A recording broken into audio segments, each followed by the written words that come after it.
Hi sir. Hello. ನಮಗೆ number ಬರೆದಾಗ automatically KG ಅಂತ ಬರಿಬೋದಾ ಸರ್? ಬರಿಬಹುದು, ಖಂಡಿತ ಬರಿಬಹುದು. ನಮ್ಗೆ ಯಾವ ಕಾಲಮ್ ಅಲ್ಲಿ ನಾವು ಕೆಜಿಯನ್ನ ಬರಿಬೇಕೋ ಆ ಕಾಲಮ್ ಈ ರೀತಿ ಸೆಲೆಕ್ಟ್ ಮಾಡ್ಕೋಬೇಕು. ಸೆಲೆಕ್ಟ್ ಮಾಡ್ಕೊಂಡ್ಬಿಟ್ಟು ರೈಟ್ ಕ್ಲಿಕ್ ಮಾಡಿ ಇಲ್ಲಿ ಈ ಕೆಳಗಡೆ ಕಾಣಿಸ್ತಿದೆ ಫಾರ್ಮ್ಯಾಟ್ ಸೆಲ್ ಅಂತ ಕಾಣ್ತಿದೆ. ಸೊ ಅದ್ರ ಮೇಲೆ ಕ್ಲಿಕ್ ಮಾಡಬಹುದು. ಈ ರೀತಿ ಅಂತ ಆಪ್ಷನ್ ಬರುತ್ತೆ. ಇಲ್ಲ ಅಂದ್ರೆ ಇನ್ನೊಂದು ಶಾರ್ಟ್ಕಟ್ ಮೆಥಡ್ ಅಂದ್ರೆ Ctrl+1 ಕಂಟ್ರೋಲ್ ನ ಹಿಡಿದಿಟ್ಟು 1 ಅನ್ನ ಪ್ರೆಸ್ ಮಾಡಿದ್ರೆ ಈ ರೀತಿ ಅಂತ ಒಂದು ಫಾರ್ಮ್ಯಾಟ್ ಸೆಲ್ಸ್ ಅನ್ನುವಂತ ಒಂದು ಆಪ್ಷನ್ ಓಪನ್ ಆಗುತ್ತೆ. ಇಲ್ಲಿ ಕೆಳಗಡೆ ಕಾಣಿಸ್ತಿದೆಯಾ ಕಸ್ಟಮ್ ಅಂತ ಹೇಳಿ. ಸೊ ಈ ಕಸ್ಟಮ್ ಮೇಲೆ ಕ್ಲಿಕ್ ಮಾಡಿದ್ರೆ ಈ ರೀತಿ ಅಂತ ಆಪ್ಷನ್ ಓಪನ್ ಆಗುತ್ತೆ. ಈ ಜನರಲ್ ಮುಂದ್ಗಡೆ ನಾವು ಯುನೈಟೆಡ್ ಕಾಮಾದಲ್ಲಿ ಕೆಜಿ ಅನ್ನ ಬರಿಬೇಕು.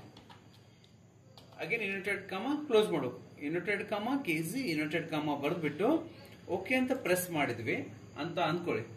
ಮಾಡಿದ್ಮೇಲೆ ಇಲ್ಲಿ ನಾವು ಯಾವ ಕಾಲಮ್ ಅಲ್ಲಿ ಈ ರೀತಿ ಒಂದು ಆಪ್ಷನ್ ನಮ್ಗೆ ಬೇಕೋ ಆ ಕಾಲಮ್ ಸೆಲೆಕ್ಟ್ ಮಾಡಿದ್ದಾಯ್ತು. ಈಗ ಏನ್ ಮಾಡ್ತೀನಿ, ನಾನು 1 ಬರಿತೀನಿ, ಟ್ಯಾಬ್ ಪ್ರೆಸ್ ಮಾಡ್ತೀನಿ, ಕೆಜಿ ಬರುತ್ತೆ. ಅಗೇನ್ ನಾನೀಗ 20 ಬರಿತೀನಿ, ಟ್ಯಾಬ್ ಅಥವಾ ಎಂಟರ್ ಪ್ರೆಸ್ ಮಾಡ್ತೀನಿ, ಕೆಜಿ ಆಟೋಮೆಟಿಕ್ ಆಡ್ ಆಗ್ತಿದ್ಯಾ. ಸೊ ಈ ರೀತಿ ಬರುತ್ತೆ. ಇನ್ನೊಂದು ಕೆಲವೊಂದಷ್ಟು ಜನ ಕೇಳ್ಬೋದು, ಸರ್ ಇಷ್ಟೆಲ್ಲ ಫಾರ್ಮುಲಾ ಹಾಕೋದು ಯಾಕೆ, ಈ ರೀತಿ 1 ಬರ್ದ್ಬಿಟ್ಟು ಕೆಜಿ ಬರೆದ್ಬಿಟ್ಟು ಡ್ರ್ಯಾಗ್ ಮಾಡಬಹುದಲ್ಲ ಅನ್ನುವಂತ ಪ್ರಶ್ನೆ ನಿಮ್ ತಲೆಯಲ್ಲಿ ಮೂಡ್ತಿರ್ಬೋದು. ಆದ್ರೆ ಡ್ರ್ಯಾಗ್ ಮಾಡಿದ್ರೆ ಎಲ್ಲ ಕಡೆ ಒಂದೇ ಕೆಜಿ ಬರುತ್ತೆ, ಹೌದಿಲ್ಲ?